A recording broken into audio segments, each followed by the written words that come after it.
So we're taking, I just picked A, took an A power chord right here, 5th fret, ring finger on the 7th fret,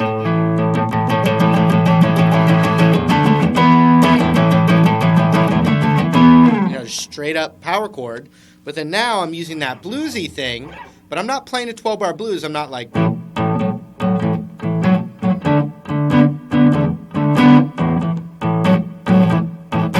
I'm not doing that. I'm adding kind of a groove, you know.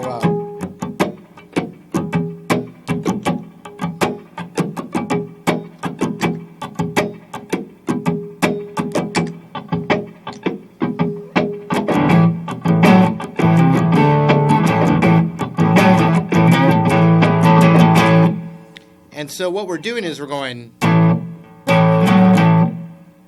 so I'm adding, this is tricky for some people, and if you can't do this stretch yet, so I got the power chord, but then my pinky needs to go another whole step up, and you know, my fingers are not that long, don't tell anyone, but just kidding. If you can't do that yet, what I recommend is going way up higher and trying it up high. And also find that my elbow's not out this way, my thumb's not up here, my elbow is kind of up. If you look at my hand, as my elbow pivots here, my shoulder and my elbow's touching my rib cage, and my hand kind of goes up like that, so I can get that stretch. But you can try starting by playing that stuff way up high here, and then as you get more comfortable, you can even try and get down to an F chord, which even for me, and on a Fender guitar, actually a Gibson-style guitar, the scale of the frets is a little bit smaller, so it's easier on a Gibson guitar. It's a little tip for you, but I mean, if you look at where my elbow is, if my elbow was out here, I couldn't do it at all. I have to go way here so I can get that stretch.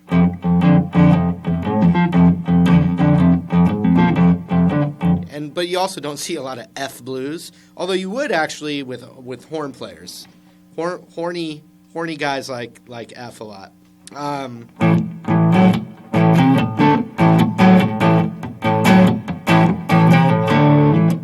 So some of the techniques I'm doing here, you know, adding that.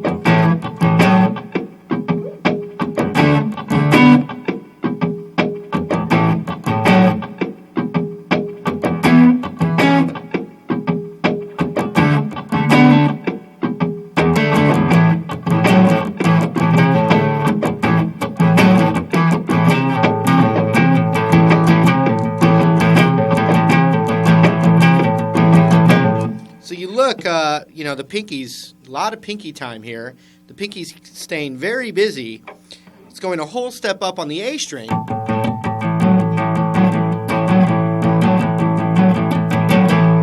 But then it's also doing a lot of those same techniques we were doing with the E stuff earlier. I'm pulling it down. Oops, actually no, you could do there, but no, I'm pulling it down right here on the 8th fret of the E string.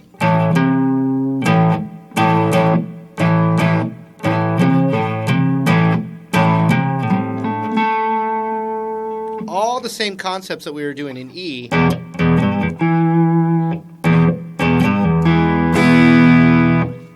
Now, our index finger can't do all the stuff it was doing here because it's kind of you know, holding that root down instead of an open string. So just keep that. That's the concept that we're doing here.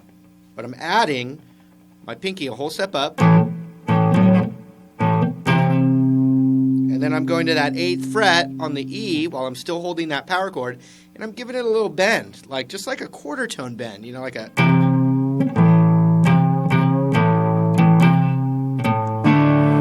And so in the little demo I was doing earlier, sometimes I was getting my ring finger over just by getting it to the higher root on the 8th fret, or I'm sorry, on the 7th fret of the D there.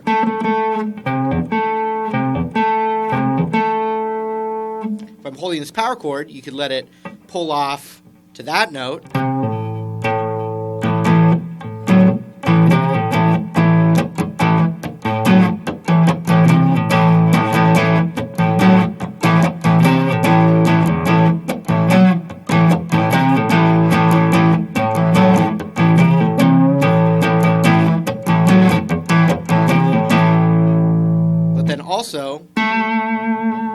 that higher root.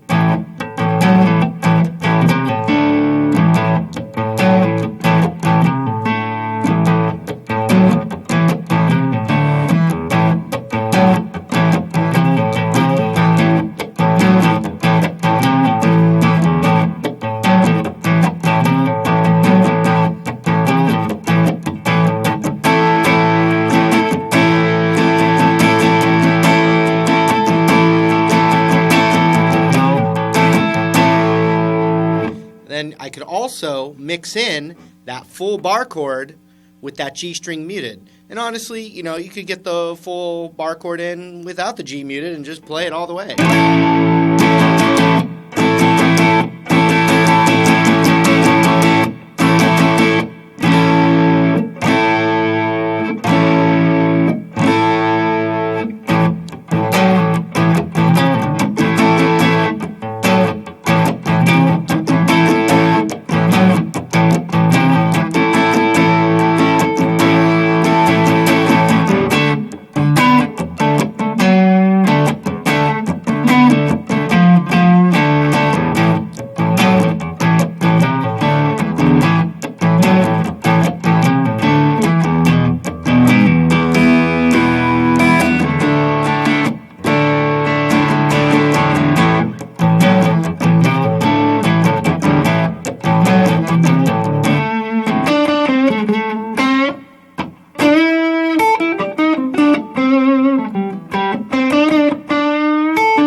So another thing, especially when you're thinking of like the one chord, you can always lead into it from a whole step down.